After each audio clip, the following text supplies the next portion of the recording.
Don't flush gallstones when you're weak.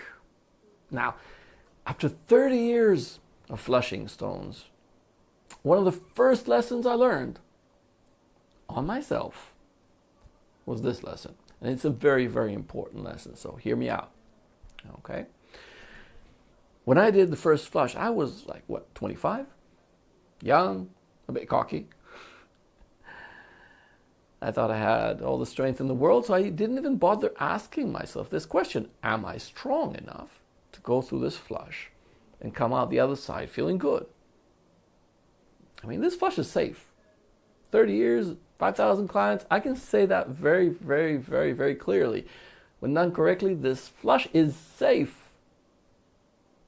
But the one thing that can totally break you apart, and I'm not going to go into details, but it's uncomfortable, the price you're going to pay, is if you go into this flush when you don't have enough vitality, enough energy to actually spend all the energy needed while you're flushing. I mean, that's common sense. It's not a very complicated perspective.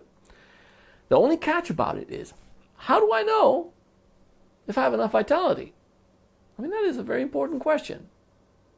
So, on the professional level, my answer would be, you want a Chinese medicine professional to take your pulse and check your spleen. Now, I actually should talk to them first because I could probably give a little perspective that's a little out of the books, out of the classical TCM, traditional Chinese medicine.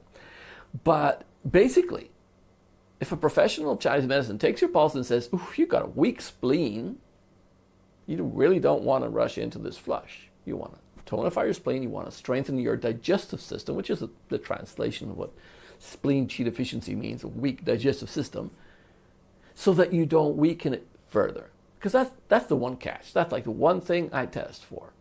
Everything else, the body can handle this while you're a little weak here or a little weak there. But if the spleen, if your digestive system is actually already weakened, then the flush is not for you until you get it stronger. And it should not take that long. How you can make it stronger? Well, I'm going to be doing that in a separate video. But the first lesson, and it's an important takeaway from this video, don't rush into liver flushing, gallstone flushing, when you're weak. That means if you're just coming out of a disease like influenza even, let alone something stronger. Just given birth, and you've just finished nursing and you're exhausted. These are moments where you want to make sure you tonify yourself, you give yourself enough time to recuperate before you rush into the flushing. Okay? That is a very, very important lesson here.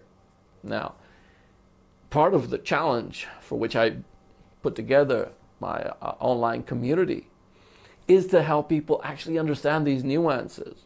Have a place to ask the questions. You know, if I'm just this or if I feel that, what should I do? When it comes to vitality, it's very hard to actually define it in a way that an unprofessional can actually diagnose himself.